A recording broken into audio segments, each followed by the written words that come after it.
Horse power 50 రూపాయల current రైతులకు ఇచ్చారు. ఆయన టైంలోనే ఎన్నో ప్రాజెక్టులు తెలుగు గంగాని, హంద్రినివా, గాలేరు నగర్ ఇట్లాంటి ప్రాజెక్టులు రూపకల్పన రావటం జరిగింది.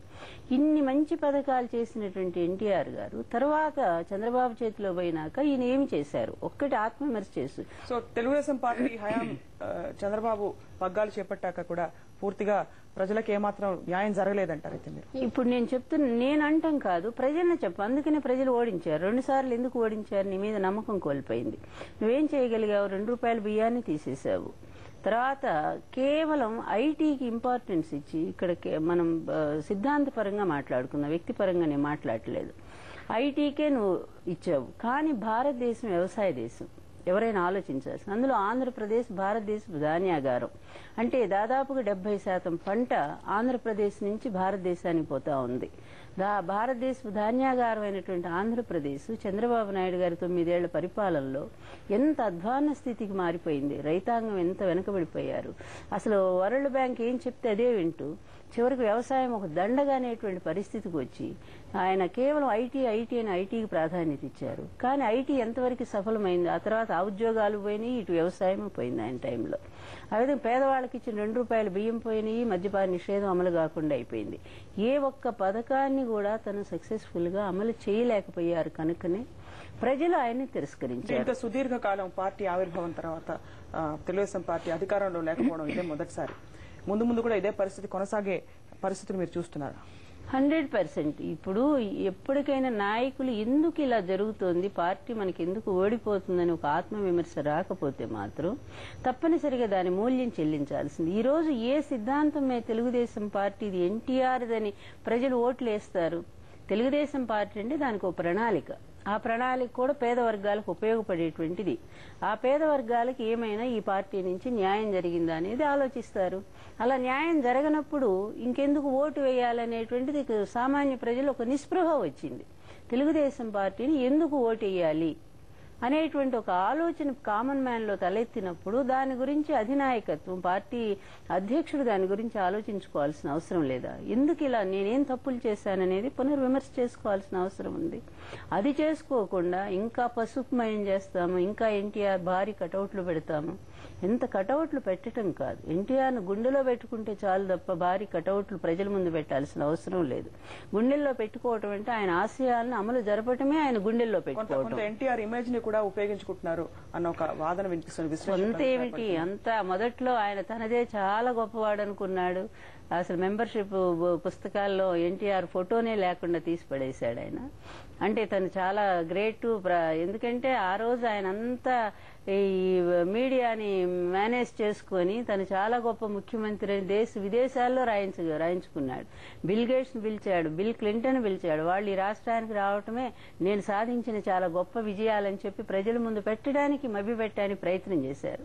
అవేవి కాదు విజయాలు. ప్రజలకి, సామాన్యుడికి నువ్వు ఏం అందుబాటులోకి నీ ప్రభుత్వం వచ్చిందని ఆలోచించగలిగిన స్థితి ఈ పార్టీకి లేకుండా అయిపోయింది, ఈ ప్రభుత్వానికి లేకుండా పోయింది. కనుక మీ ప్రభుత్వం మాకు అక్కర్లేదని ప్రజలు చాలా చక్కటి తీర్పు ఇచ్చారు. అది తెలుసుకోవాలి.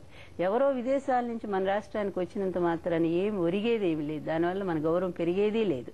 ఎన్టీఆర్ గారు ఏనాడు విదేశాలు పోవాలనుకోలే, ఎవరిని విదేశస్తుల్ని ఈ రాష్ట్రానికి పిలవాలని ఆయన ఎప్పుడూ అనుకోలే. ఆయన ఎంతసేపు సామాన్యుడు గుడిసె ముందుకు వెళ్లాలన్నారు పరిపాలన. అందుకే ప్రజల ప్రభుత్వం అనే పేరుతో ఎప్పటికప్పుడు ఆయన జిల్లాలకు వెళ్లి సమీక్ష చేసుకుంటానే ఉండేవారు. వాళ్ళ సమస్యలు ఏంటి, దాని పరిష్కారాలు ఎలా చేయగలం ప్రభుత్వం అని చెప్పి అదే విధానంలో ఆయన ఆలోచించారు. గనుకనే ఇప్పటికీ ఆ ప్రజల గుండెల్లో ఎన్టీఆర్ గారు శాశ్వతంగా మిగలగలిగారు. మరి ఈ రోజుకి చంద్రబాబు నాయుడు గారు పార్టీలో కొద్ది వర్గం తప్ప మిగిలిన వాళ్ళు ఎవరైనా సామాన్య ప్రజలు చంద్రబాబు నాయుడు గుర్తు పెట్టుకున్న పరిస్థితి ఉందేమో. ఒక్కసారి వెళ్లి వాళ్ళ గోడ మంచి సమయం అది. ఆ సమయంలో ప్రజల నాడి తెలుసుకున్న ఎన్టీఆర్ తన 35 సంవత్సరాల సినిమా జీవితానికి స్వస్తి పలికి రాజకీయాల్లోకి ఆయన వచ్చేశారు.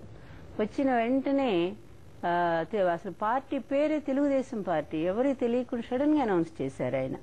ఎందుకంటే తెలుగు ఎన్నో సంవత్సరాలు కష్టపడి ఎంతో శ్రమ కోర్చి మరి ఎక్కడెక్కడో అనేక రకాల రెండో జాతి పౌరులుగా పరిగణించబడుతున్నటువంటి తెలుగు వాళ్ళంతా ఒక రాష్ట్రం కావాలి. అందులో తెలుగు భాష అంటే భారతీయ భాషల్లో రెండో భాష తెలుగు భాష. అంటే హిందీ మొదటి మాట్లాడే వాళ్ళైతే రెండో అధికంగా మాట్లాడే భాష తెలుగు భాష. అట్లాంటి తెలుగు భాషకే ఒక స్వయం ప్రతిపత్తి, ఒక స్వయం గౌరవం, సొంత రాష్ట్రం లేకపోవటం అనేది అది చాలా చిన్నతనంగా భావించినటువంటి పొట్టి శ్రీరాములు గారు ఆ రోజు తను చేసిన ఆత్మార్పణతో ఆంధ్ర రాష్ట్రం మనకు ఆవిర్భవించింది. తెలుగు వాళ్ళకు సొంత రాష్ట్రం ఏర్పడింది.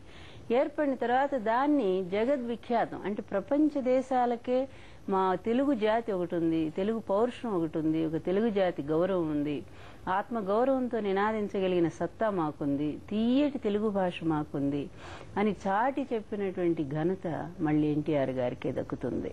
అట్లా తెలుగు జాతి గౌరవాన్ని ప్రపంచ దేశాలు, అసలు అంతకుముందు తెలుగు వాళ్ళంటే తెలియదు, మద్రాసీలనే పిలువబడేవాళ్ళం మనం అంతా కూడా. ఎన్టీఆర్ గారి వల్లే తెలుగు వాళ్ళు ఉన్నారు, వీళ్ళకు సొంత రాష్ట్రం, సొంత భాష ఉందని ప్రపంచ ప్రజలకే చాటి చెప్పినటువంటి మహామనిషి ఎన్టీఆర్ గారు. ఇక తెలుగు వాళ్ళ ఆత్మగౌరవం ఏంటో ఢిల్లీ మీద ఆయన మరి చేసిన సింహనాదాల ఫలితమే 9 నెలల్లోనే తెలుగుదేశం పార్టీ ప్రభుత్వానికి రాగలిగింది.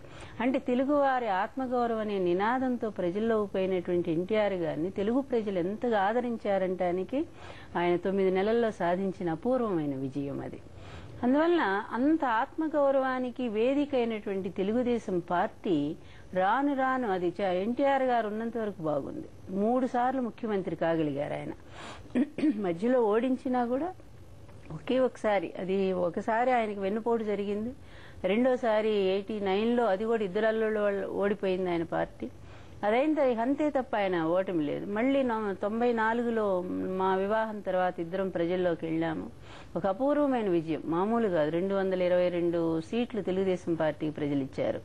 అంత అఖండమైన విజయాన్ని సాధించినటువంటి తెలుగుదేశం పార్టీ ఓటింగ్ కూడా 53% ఓటింగ్ సాధించుకోగలిగింది ఆ రోజు తెలుగుదేశం పార్టీ.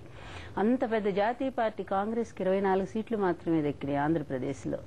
అట్లా మళ్ళీ మరొక్కసారి తెలుగువాడు తన సత్తా ఏంటో చూపించి వాళ్ళ అన్నం నిలబెట్టుకుని ఒక అపూర్వమైన గౌరవాన్ని అందించినటువంటి తెలుగుదేశం పార్టీ 8 నెలలు తిరగకుండానే ఏమీ ప్రజలకు నష్టం చేసిందని, పార్టీకి ఏం కష్టం కలిగిందని, కేవలం స్వలాభాపేక్షతో, స్వార్థంతో, కేవలం పదవి కోసం, అధికార వ్యామోహం కోసం మరి ఆయన బలవంతంగా పార్టీ నుంచి దింపేసి ఆయన కళ్ళు తను స్థాపించుకున్న తెలుగుదేశం పార్టీని ఆయన కళ్ల ముందే మోసంతో, కుట్రతో అలా కైవసం చేసుకున్నటువంటి చంద్రబాబు నాయుడు ఏమి సాధించారు? పోనీ అంతకంటే ఎక్కువ సాధించి చూపెట్టున్నట్టయితే ఎన్టీఆర్ కంటే కూడా తెలుగుదేశం పార్టీ చంద్రబాబు చేతిలో చాలా వైభవంగా ఉందని చెప్పి కీర్తించుకోవడానికి ఒక అవకాశం వచ్చేది. ప్రస్తుతం కాదు, అసలు ఆ రోజు నుంచే పార్టీ దిగజారుడుతనం ప్రారంభమైపోయింది.